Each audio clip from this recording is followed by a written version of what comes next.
So what up, people? It's the time has come. Long overdue video of my 1,000 calorie challenge. That's been ongoing now for many years. I've been planning this video for a number of times already, but I've not gotten around to it. So yeah, let's talk about what is 1,000 calorie challenge. Basic rules. So it means 1,000 calories of training as per the Polar Beat app. So I wear the heart rate band on my chest. It measures my heart rate, and it gives you a calorie number based on the training. And I continue until 1,000 calories for every day of my training. So the Polar Beat app, the way it works is that usually if I do a long slow run, I end up completing the 1,000 calories in about 14 kilometers. Sometimes 15, maybe if I'm slower. If I'm faster, I could do it a little bit faster, but generally if the rule of thumb is 14, 15 kilometers, bit under 10 miles, gets you 1,000 calories. Now, if you do it in other training forms, it gets a little bit more tricky to gauge. Usually if I went to the Muay Thai gym and trained at Muay Thai gym, I would reach the 1,000 calories in about 70, 80 minutes. So that would be pretty intense training. It would get me there fast. But if I'm just training at home or doing mostly lifting, obviously it takes much longer. It might take 3 hours. It might take longer even. Obviously it's all like how well you can get the heart rate up during the training. That's gonna get you more calories and get the 1,000 calories complete much faster. And so yeah, because it can be done in any kind of form, any form of training. That's why I gravitated towards using the calories on the heart rate monitor rather than some other form of assessing. Like if you wanted to do three hours of training, for instance, per day, you could just be slacking off in the gym. Like there is no way of verifying that you're doing well. So the 1,000 calories, make sure that there is an effort being done. So that's the purpose of that. And so the first 700 days of the challenge, I actually did train every single day, even if I was sick. So I do remember, I have this vivid recollection of doing like shadow boxing and stuff like that while I had food poisoning. And that was one of the top most miserable times of my life. And it's dumb too. I mean, you're not getting anything out of the training. You're just doing it to do it. You're just doing it to keep the challenge going on. So eventually I did add an amendment that if I'm ill, I'm not gonna be training that day. So it's the training only, the challenge only counts for the days when I'm healthy. Now it does get a little iffy when I'm kinda healthy, not that sick. But it's just better to it's just dumb to train through illness. So I'm obviously OCD about keeping the streak going on, but it's just not smart to be doing training when you're sick. Even if you're just a little bit sick, it's not. It's better off. You're better off just taking the day off. So that was about 700 days. It was legit every single day. After that, I took the sick days off, and I kept keeping the streak on for the days that I'm healthy. And yesterday was the day 1,175. So over 1,000 days, by far over 1,000 days, I've been keeping the streak up, and that's been over 3 years by now. Almost 3.5 years already. So why did I do it? Why would I go for the 1,000 calorie challenge? Nobody else has ever come up with something maybe somebody has. I've never heard of it, and the reason was because for me the struggle in training was always the consistency. I would do a couple of days of training, and then I just get busy or something, or I don't know, whatever bullshit excuses you can come up with. I would just not train that often. I would have a few days of training and then a week off, and then I would come back to training, and you've taken too many days off, and so you're like, okay, I'm just gonna try to match the last workout. So you'd never get any progressive overload going, because you're always just trying to like keep up with your last session because it was too long ago. And so yeah, I kind of recognized that the consistency was the issue, and like, how am I gonna make myself to like really do it every day without failure, or at least at least close to it, or something like that. So that I had some precursors like daily wet sweat challenge, where I would get a sweat going and out of breath. But again, you do that, you can do that in 20 minutes, and then you just are done, and it's just not enough training, It's just not enough training for the like goals that I've like the kind of level of fitness I would want to achieve. So you needed something like I needed a cage for effort. Because like I said, you could set a goal like, okay, I'll train for 2 hours, but you could end up just fucking around for 2 hours. You're not really doing any productive workouts. Now, okay, you can just because you're training for 1,000 calories doesn't mean that the effort that you put in is productive. But if you're putting in effort, for the way my psychology works at least, you might as well put effort that's productive. So I'm not gonna be just like doing nonsense, fatiguing stuff for the most part if I'm doing 1,000 calories. So it works out for me. So yeah, and also like my training is very varied. So I might like do a run. I'm mostly doing Muay Thai and running and lifting, of course. But there is no like consistent way of like gauging all the effort between all those three. So if you just have a heart rate band, you'll get like an idea. You'll get like something of a comparable thing. It's not actually, but like close enough. It works. It just works. It works well enough for my goals anyway. So yeah, it made perfect sense to go for the fixed amount of calories. And as for the 1,000, well, it just sounds nice.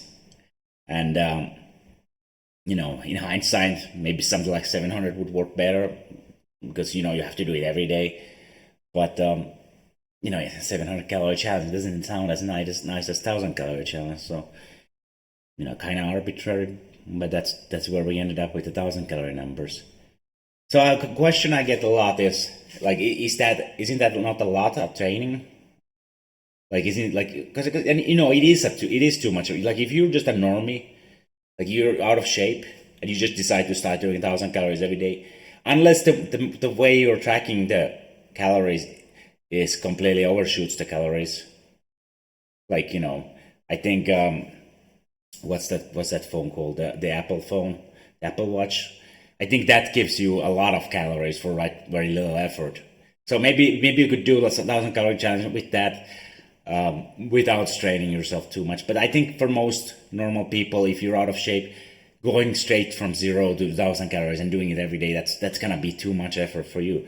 But I didn't start as completely untrained, and I've been doing variations of this for a long time. So it's not actually that much training for me. And when you compare it to like typical training sessions, like for Muay Thai or like long runs during marathon training, they hit 1,500, 2,000 calories regularly based on the Polar Beat app.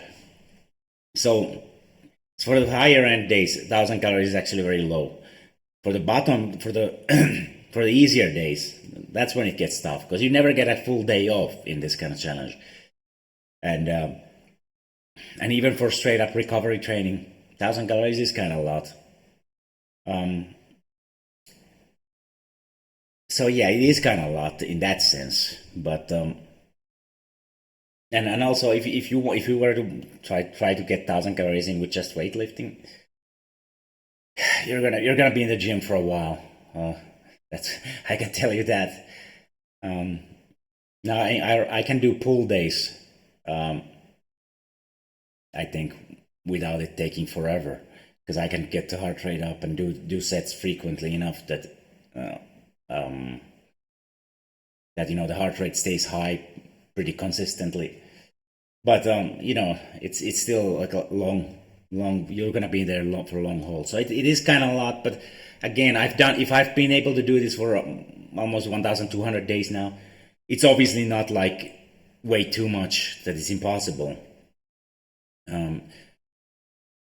So yeah, let's talk about the good of the challenge. Like, how is it good? So yeah, it completely fixed the consistency issue. Now, as for like me just fucking around during the training, it punishes you pretty hard for it, because then the 1,000 calories becomes like a miserable slug that takes half a day, and so you're really discouraged from going too light. Like, you don't have to go in super intensely hard to get the 1,000 calories fast. Like, ironically, probably the ideal intensity is something like zone 1, zone 2, where it would take 2 hour ish. Maybe you could. So it's not that bad if you're actually like keeping a steady heart rate. So any kind of cardio training is gonna be the best for doing it. So it mean a good way is like do an hour of lifting and then some cardio after, and you'll probably be done in under 2 hours, at least under 3 hours for sure. Okay, that sounds a lot for some people, but actually for me, that's not that much. But yeah, so it does work. It fixes the consistency issue, and it generally like goes against the laziness, or it disincentivizes you for being lazy. You are incentivized to actually like put in the effort while you're training. So after the day 1,000, I reached the big 1,000. Nobody cared. No, like I always thought this. Like, everybody on social media has a gimmick, and I always thought that, okay, 1,000 calorie challenge is gonna be my gimmick. But nobody has cared. Every day I post, so somebody said to me, like, nobody cares about your fucking calorie challenge. I'm like, okay, fair enough. Nobody cares. I mean, I can observe it. Nobody does care, but I care. That's the important thing. That's why I keep doing it still. And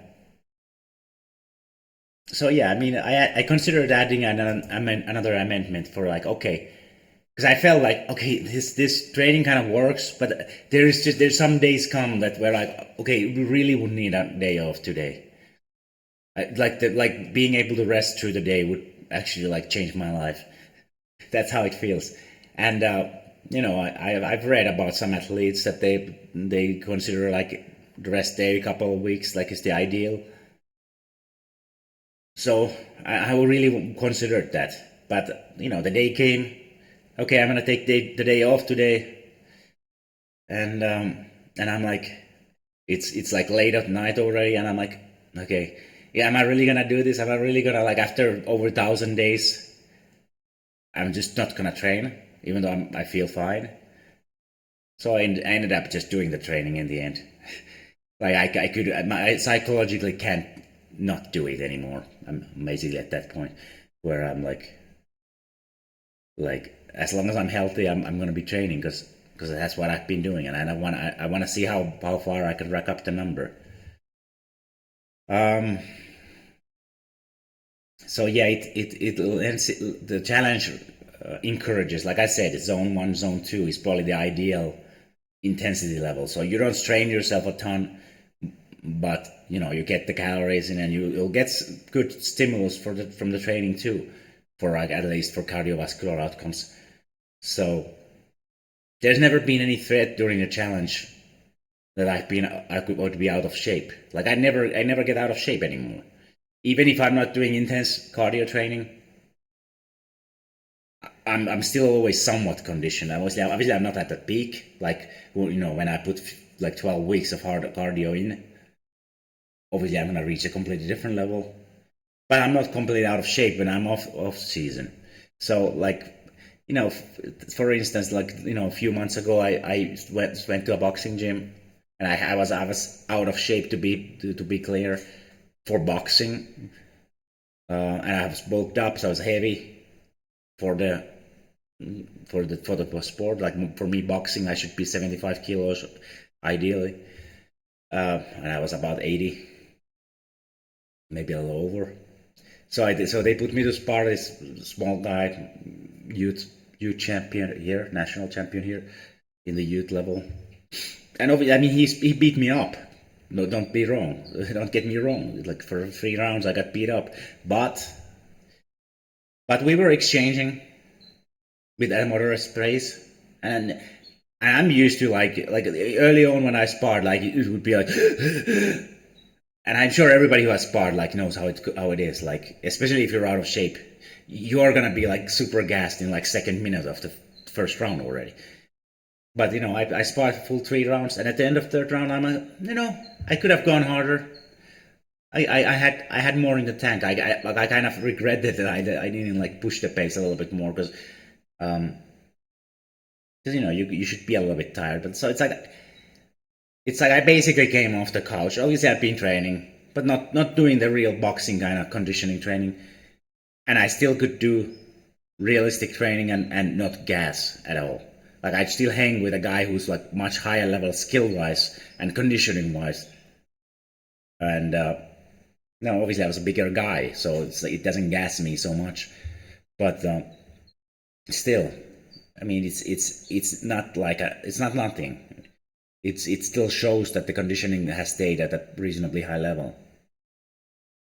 So another hidden benefit is that you just learn to manage the training load very well.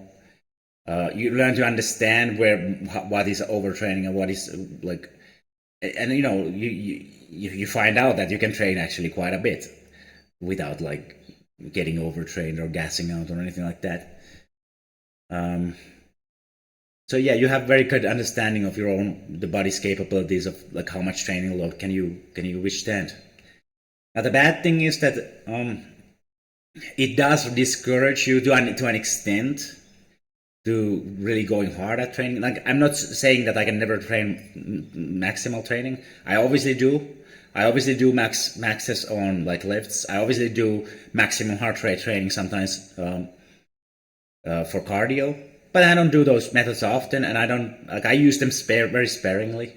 And obviously like when you're going hard, like you probably don't want to go completely like to the limit of your body ever, because it just costs too. It's like you have to go again next day too. So you kind of like take a little bit off from those high days, and then you put it to the lighter days because you have to go a little harder on the lighter days because you have the calorie limit to hit. So yeah, I mean it does like I think best training has like an oscillation to it. Whereas the 1,000 calorie challenge does force it to be a little bit smaller because you just can't, you just don't have so much room to change the intensities of the training, or you can change the intensities, but you still have to hit 1,000 calories anyway, so you're forced to keep a kind of even volume. So yeah, like I write here, it's like you could ideally have 1,500 calorie, 1,000 calorie, 500 calorie days, and then some days completely off. That would be the ideal way of training, but the floor is forced to be at a high level with the 1,000 calorie challenge.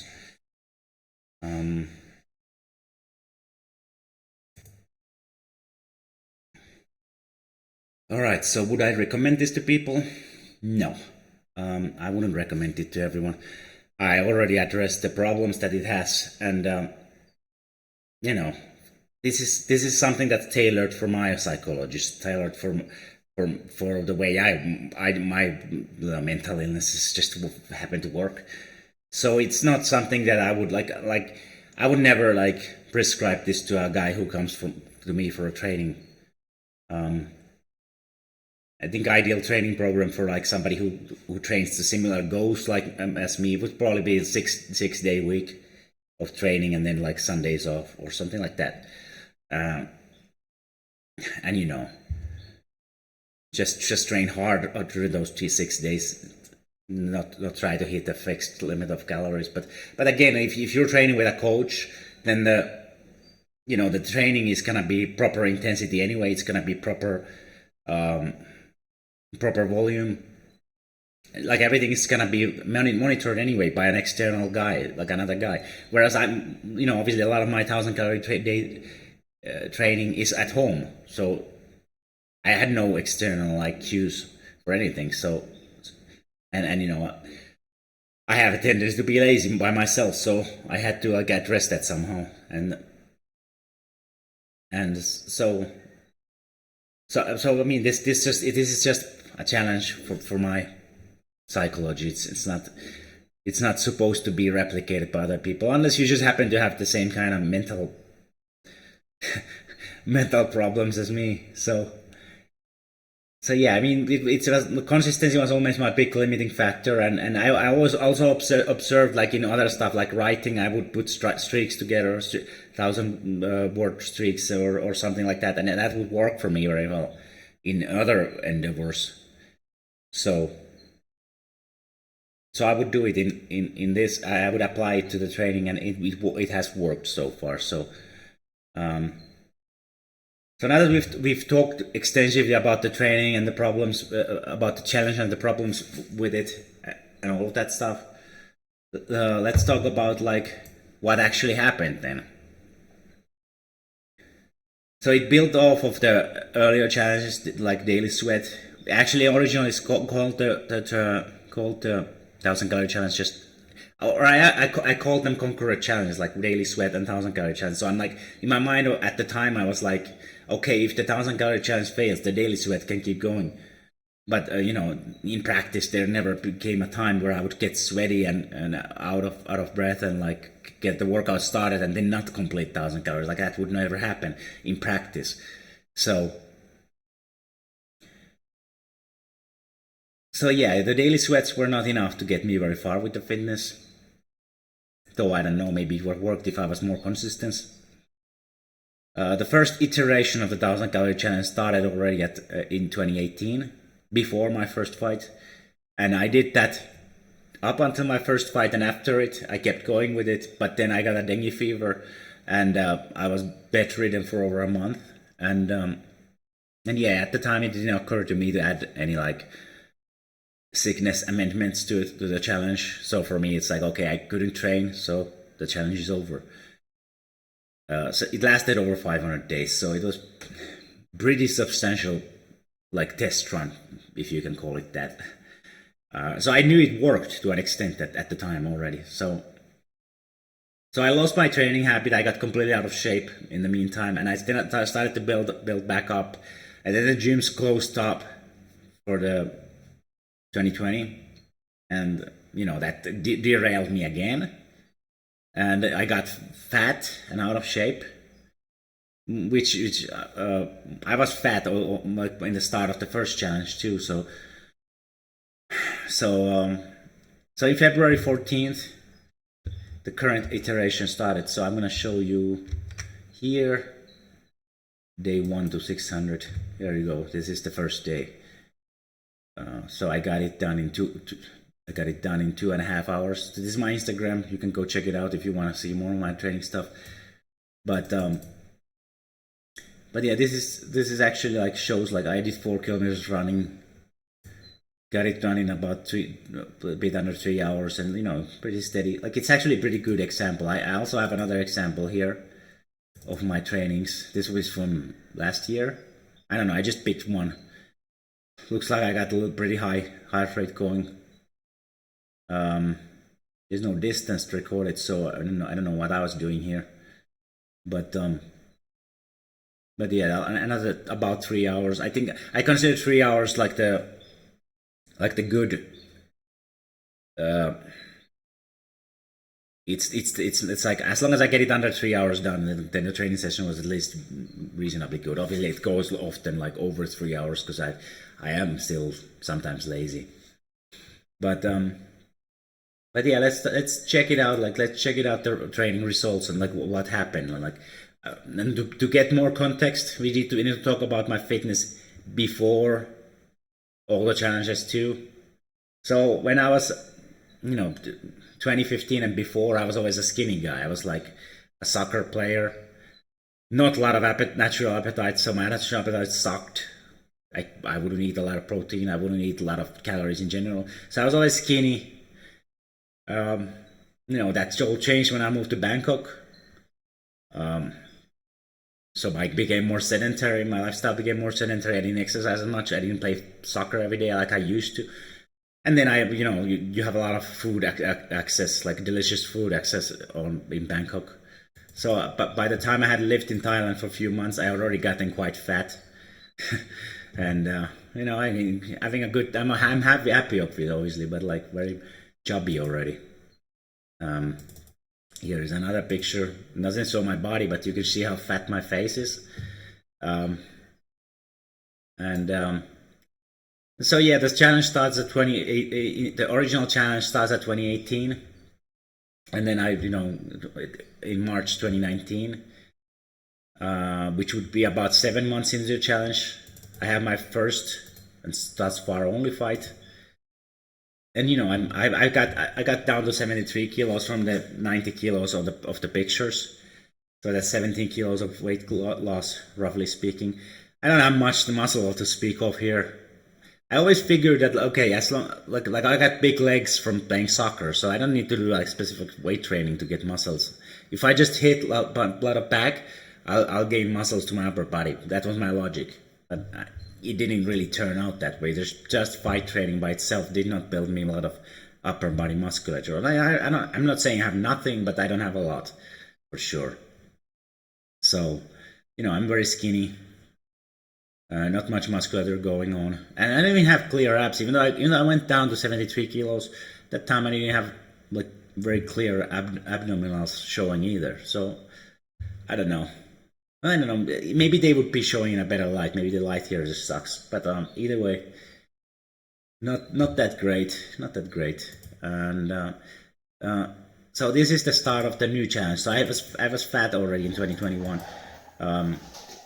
You can see I have jiggly belly here and glove handles, a soft upper back too. So everything is kind of chubby. Move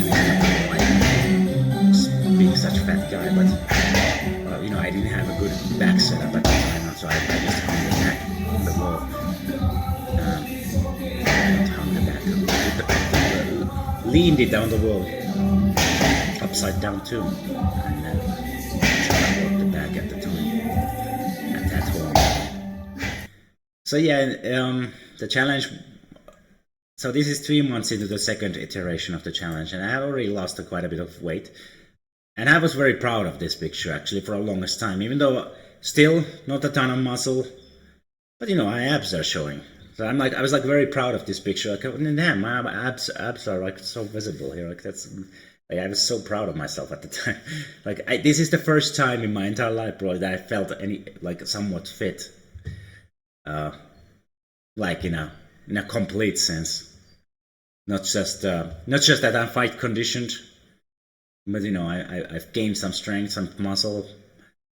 Not that I have a ton of muscle here either, but I've definitely put on some muscle compared to the fight time already. So yeah, I mean, time passes. It's almost a year later. I'm down to 77 kilos here. Getting quite lean, actually, to be fair. Like, it's not a good picture, but my abs are much more visible here. So you can see I've put on muscle because my abs are more visible at 77 kilos here than they were at 73 kilos in the earlier picture. Let's move to 04. So bottom of the cut, September 2022. So we are 1.5 years into the 1,000 calorie challenge, and this is the leanest I got that time. So I got the topmost four abs very clearly visible, very clear serratus definition. The lower abs still, I could have cut further. There's still some fat going on, but I would say overall this is pretty good cut, and not too bad. But like stop points, yeah, I'm mostly very skinny here, still here. But I now my muscles are popping much more. Like I'm weighing about the same amount of weight as in my fight, you know, 3 years earlier, but I have much clearly, like everything pops much clearer. So I'm obviously I have much more muscle mass here than in that picture. Now obviously it's different light, different what do you say it? Like I wasn't pumped in the fight picture, and I'm obviously I was obviously like dehydrated too for the fight weighing picture. You know, and it's a different pose. So, but still, so it was an unfavorable comparison still for the earlier picture, but it's still clear that I have put on some muscle here in between, and you know, I'm just much fitter here. So then we go to the end of the same year. Yeah, with 2 months on, 2 months of running training because this is a half marathon. So I mean, I look much more flat and skinny. I don't think I've lost a ton of muscle. Like people always think that running makes you lose muscle. I think it gives more of an appearance of lost muscle than actually losing a lot of muscle. It's because you know everything looks flat. You're running, you're dehydrated constantly. I don't know, but you know, obviously I look very skinny here, but I just ran 21 kilometers, so I mean, is it surprising that I look skinny? So yeah, I bulk up for the next 8-9 months. I'm doing rear delts here, and you can see the ab definition is largely gone. I don't think I look that much bigger or anything. It's just you know, shows that I bulked up, added 10 kilos on my frame, and then I wait, at 83. So if I'm 80, same weight as he now, so this is about 80 kilos here. Again, showing that I've built more muscle in the meantime. I don't know, there's nothing spectacular here. This is November 2023 and New Year's Eve 2023. So I already started cutting. I'm down to 76 kilos, so that's about 4 kilos down. You can see the abs are starting to pop as much more, and you know, I'm still kind of skinny, but then we jump straight to May 2024. At the bottom, I got 69 kilos, the lowest I've ever gone to. So I went lower than for my fight, and I went lower for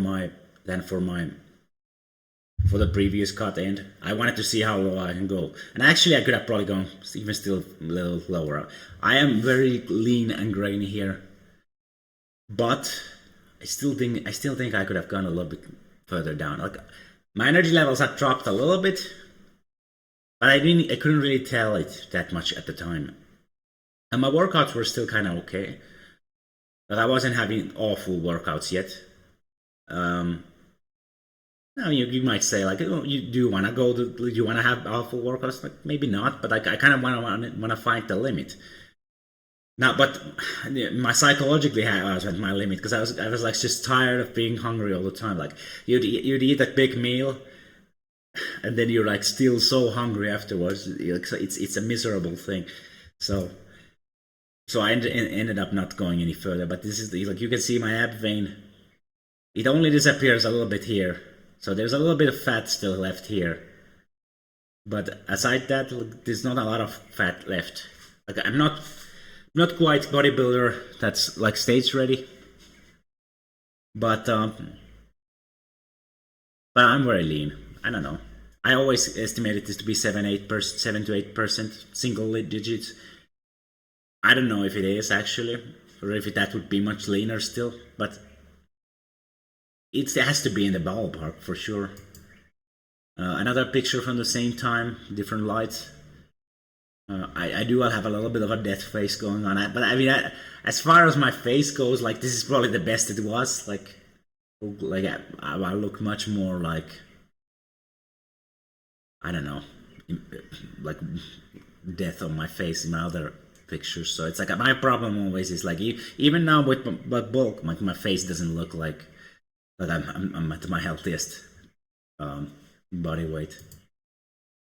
So yeah, here it just shows like I put on muscle, not a ton of muscle. I didn't think that was the like takeaway that I didn't put a ton of muscle during the bulk, but I did put some muscle. Maybe I just lost some of it during the cut. I don't think the cut was executed very well here, but yeah, I mean, I'm definitely like when you compare it to the first picture where after in the fight, there's been progress made, and this is also like you can see the ab vein here disappears for a little while here, so there's a little bit of fat I could have still like, cut off here, but obviously very lean. And then we jump ahead by 7 months. End of the bulk, 80 kilos, around the same that I weigh now. I would like to think that I put on some muscle. I mean, no, it might be just stuff filling out and fat, but yeah, I reached like peak levels in strength by that time that I've ever had, at least for lower body. I don't know about the upper body, but maybe there I could have a little bit better numbers in some stuff at least. And then this is the final picture I have from April. I did like I mean, I didn't do a conscious cut, but I mean, I was doing training for marathon, so this was like a week pre-cut for marathon. So I had lost a couple of kilos. I'm like 79 or something. So yeah, I mean, I think I look pretty good here. So yeah, what happened to my body for like this is over 1,000 days of 1,000 calorie challenge already done. Could I have put more muscle in the time? For sure, I could have, but I know I'm not like when you look at when you compare this to the first picture. Let's open that separately. When you compare these two, can I like put them side by side?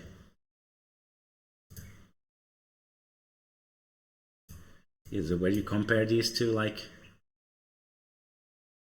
put them on the top so I can actually wait. What did I close it? Idiot.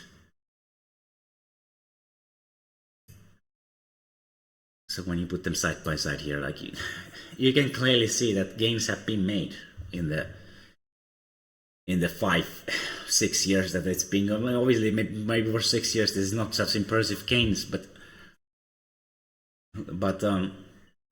gains have been made. I mean, that's the most important thing to me, because like I said, like I had no consistency prior to this, so no, like I've been athletic all my life already at this point. I've been doing sports since I was a kid, and some degree of resistance training too since I was a teenager. So I got no results whatsoever for like 15 years. So I mean, is it the best possible result for like 6 years of training? No, obviously not. But it is a result.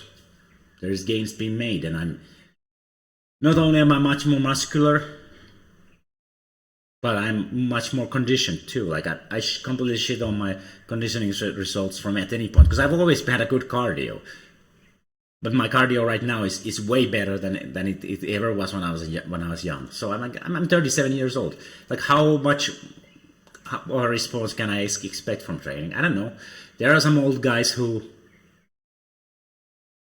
do get impressive results, and there are more optimal ways to do things for sure. Like 1,000 calorie challenge by no means the most optimal way to train. But what my primary like the primary like thought that directs my training and philosophy in general when it comes to fitness is that if you have no results whatsoever, like you shouldn't be worrying about optimal. You should be worrying about, okay, what do I need to do to make myself train hard enough, consistently enough? And for me, the answer was the 1,000 calorie challenge, and I'm not selling it to anyone. Like I said, I wouldn't train anyone like that. Another good way to do it is hire a coach. They'll make sure that you're training consistently, and using the time that you're training intelligently. But there's much more optimal ways to go about things than what I did. But ultimately, I consider it to have worked. And by now, my work capacity is so high that I don't need to like end it. Like I said, optimally, I would take a day off every couple of weeks. But I don't really need it. Like I've learned ways to like do the 1,000 calories in a way that's not so strenuous. And I've learned to manage the training load that I don't get so tired. I don't know. I do have some days where I'm like, I'm not recovered enough, but that's not often. Like, and if that continues to be a persistent problem, then obviously, like, I'm gonna have to figure out a new approach. But yeah, I mean that's my 1,000 calorie challenge. If you wanna follow me to like I post here on my Instagram, I always post the newest training sessions as a story every day, or sometimes I have few days breaks and then I post like 4 days screenshots. I mean, I don't know. I don't think anybody cares. It's just more like, okay, this is like external accountability, but nobody actually holds me accountable other than myself. But psychologically, it makes a difference. Again, it's knowing myself.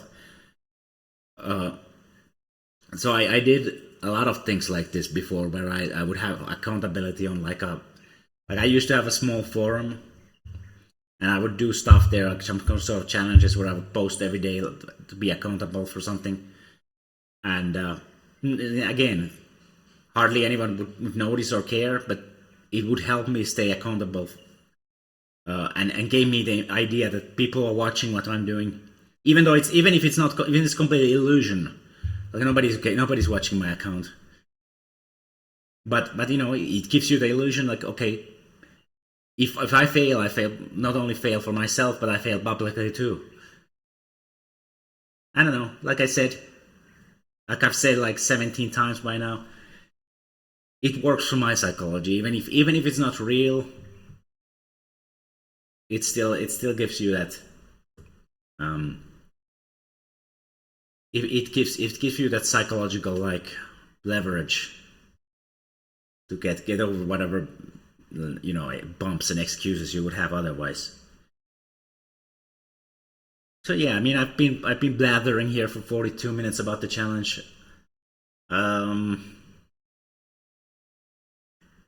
Hope you enjoyed it, and maybe I'll revisit this topic when I reach the date 1,500 or something. At this point, this is just the way I train, and I'm probably not gonna change it anytime soon. Basically, I'm gonna keep going until the wheels fall off. That's how I see it. Like I'm at my peak fitness right now for my entire life, and I'm gonna keep striving to be at my peak fitness at the end of every training phase. So hopefully I can still like by end of this year I'll hit a new peak, and then next year I hit a new peak. But then eventually I'm gonna hit a wall because I'm getting older, and eventually I just can't like sustain the effort because I'm probably gonna get injured eventually, like badly injured. That's something I didn't talk about yet, like the injuries. I've had minor injuries, like I hurt my shoulder doing chin-ups, like early on. In 2023, I heard it, so I suffered through that for months. Like right now, I have a stress fracture, I believe, on the leg, which is a really problem because you really need to take some time completely off to heal it.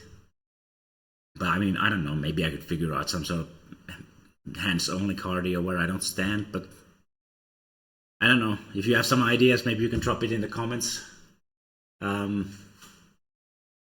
Aside that, I think I'm done here. As always, comments and subscription, anything else like that helps. My Instagram here, Becoming Awesome, and at Jarkko Helenius on Twitter can be found there too. Or is that my Wait, is it? Let me make sure if that's my Twitter.